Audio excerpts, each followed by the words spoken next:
ಎಲ್ರಿಗೂ ನಮಸ್ಕಾರ. 80ನೇ ಸ್ವಾತಂತ್ರ್ಯ ದಿನಾಚರಣೆಯ ಶುಭಾಶಯಗಳನ್ನು ತಿಳಿಸುತ್ತಾ,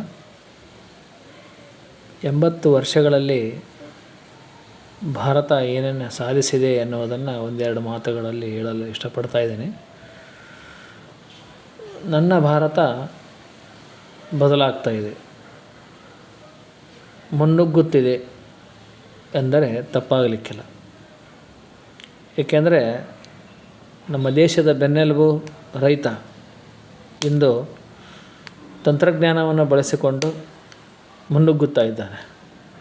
ಅದೇ ರೀತಿಯಾಗಿ ಭಾವಿ ಪ್ರಜೆಗಳಾಗಿರ್ತಕ್ಕಂಥ ಮಕ್ಕಳು ಸಹ ಇಡೀ ವಿಶ್ವದ ಜ್ಞಾನವನ್ನು ಕೇವಲ 8 ಅಥವಾ 10 ಇಂಚಿನ ಮೊಬೈಲ್ನಲ್ಲಿ ಪಡೆಯೋದ್ರ ಜೊತೆಗೆ ಮುನ್ನುಗ್ಗುತ್ತಾ ಇದ್ದಾರೆ. ಅಥ್ಲೆಟಿಕ್ಸ್ ಸಹ ಅಷ್ಟೇ, ಭಾರತದ ರಾಷ್ಟ್ರಧ್ವಜವನ್ನು ಎತ್ತಿ ಹಿಡಿಯುವಲ್ಲಿ, ರಾಷ್ಟ್ರಗೀತೆಯನ್ನು ಮೊಳಗಿಸುವುದರಲ್ಲಿ ಮುನ್ನುಗ್ಗುತ್ತಾ ಇದ್ದಾರೆ. ಅದೇ ರೀತಿಯಾಗಿ ವಿಜ್ಞಾನಿಗಳು ಸಹ ಇಸ್ರೋದಲ್ಲಿ ಕೇವಲ 3-4 ರಾಷ್ಟ್ರಗಳು ಮಾಡಿರ್ತಕ್ಕಂಥ ಸಾಧನೆಯನ್ನು ಸಹ ಇವತ್ತು ನಾವು ಅಲ್ಲಿಯೂ ಸಹ ತಲುಪಿದ್ದು ಮುನ್ನುಗ್ಗುತ್ತಾ ಇದ್ದೇವೆ.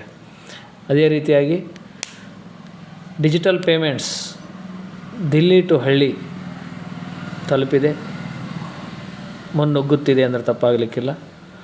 ಹಾಗಾಗಿ ರಾಷ್ಟ್ರ ನನಗೇನು ಕೊಟ್ಟಿದ್ದು ಎನ್ನುವುದಕ್ಕಿಂತ ರಾಷ್ಟ್ರಕ್ಕಾಗಿ ನಾ ಏನು ಕೊಟ್ಟೆ ಎಂದು ಆಲೋಚಿಸುತ್ತಾ, ಮುಂಬರುವ 81ನೇ ಸ್ವಾತಂತ್ರ್ಯ ದಿನಾಚರಣೆಯಲ್ಲಿ ಅಭಿವೃದ್ಧಿ ಹೊಂದಿದ ಭಾರತ ರಾಷ್ಟ್ರವನ್ನಾಗಿ ನಾವೆಲ್ಲರೂ ಪರಿವರ್ತಿಸುವಲ್ಲಿ ಪ್ರಯತ್ನ ಮಾಡೋಣ.